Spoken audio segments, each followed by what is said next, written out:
Alright, this video is going to be completely raw and unedited.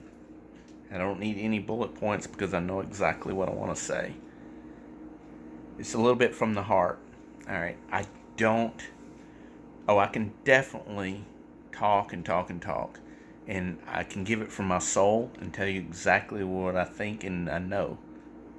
And it comes out very real, and it's not rehearsed or anything like that.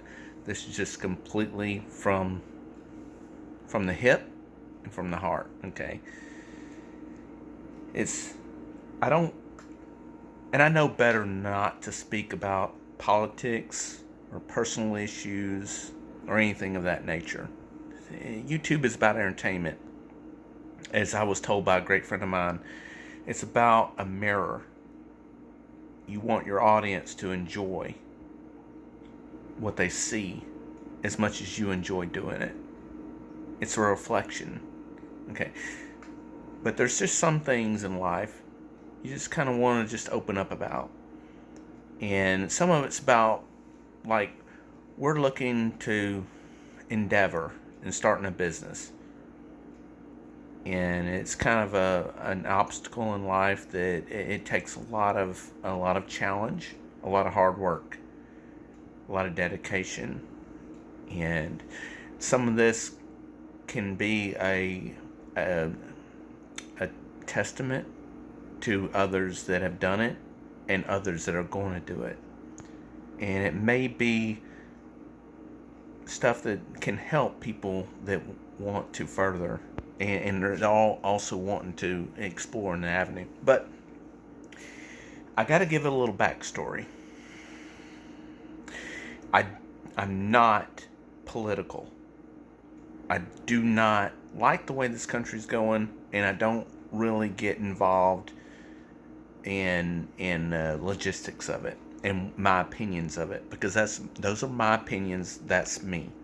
But I'm going to tell you right now, since I was registered to vote, I've always been independent. I've always been a middle road thinker, and I've always been very open-minded. That said, forego to the next point that I want to make. Okay, my wife. She is from Vietnam.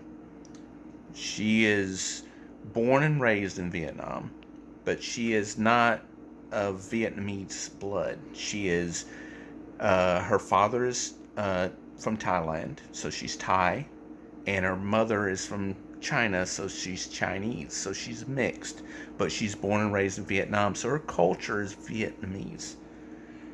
But she was raised in a very tyrannical government, and she was raised in the largest city in Vietnam.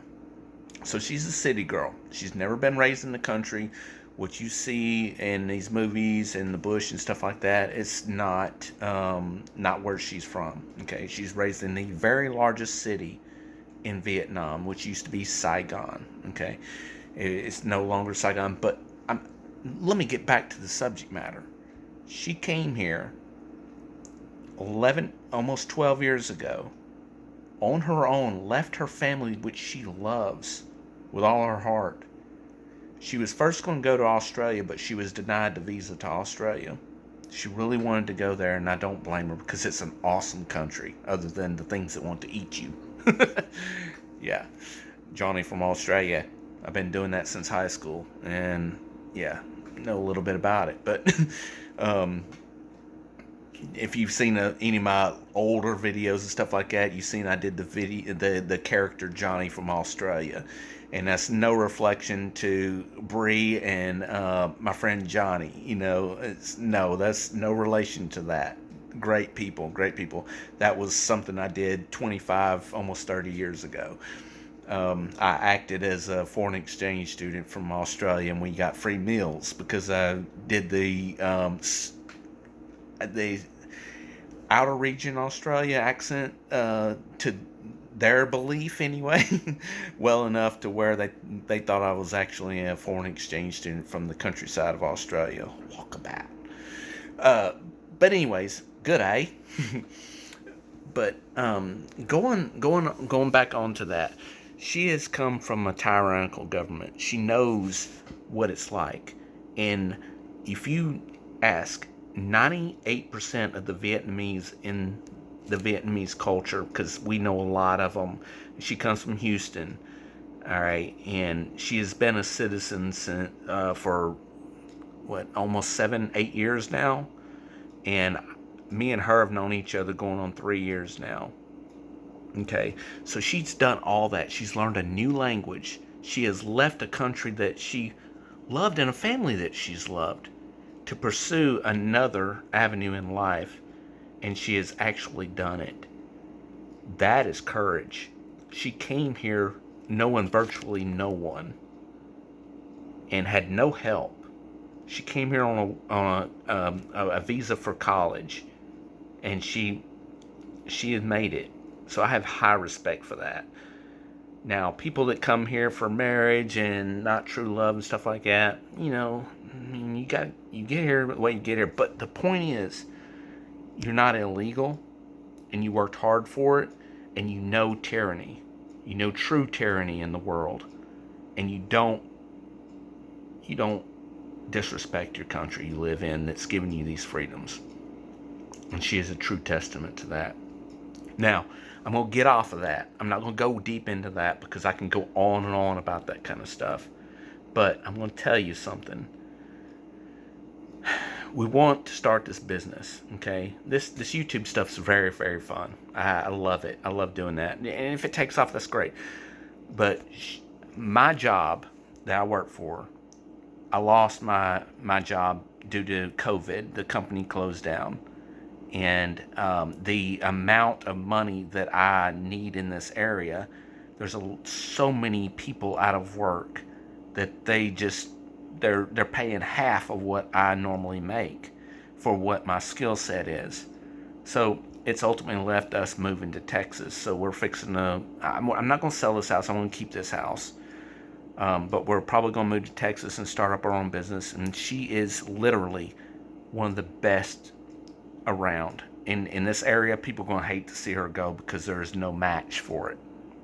She is so skilled in doing her design and things she does with nails. It's miraculous. Me as an artist, I can attest to that. Okay, I can tell you. But when I hope she don't wake up because I don't want to hear her talking about me because she don't like for me to boast about her. She's very but anyways, but the truth be told, we're going to start this business. We're going to move there, but I have kids here, so it's very hard to do that, and they're still a young age. I got older and younger, but it needs to be done. But the thing is, when you do that, as I've been telling her, you got to find the location. And you got to know why people are selling it. If they sell it for $30,000, you're going to want to know why they didn't sell it for $200,000. It's like buying a lottery ticket or anything else. Do you buy that for $30,000 and then lose your butt and then have to give it up in 2 years and not make anything? Or do you buy a business that's in the right location with the right exposure, right by the highway? People are shopping nearby and they're coming by to see it, and they got the word of mouth without going around the corner looking for nuts and bolts. Okay?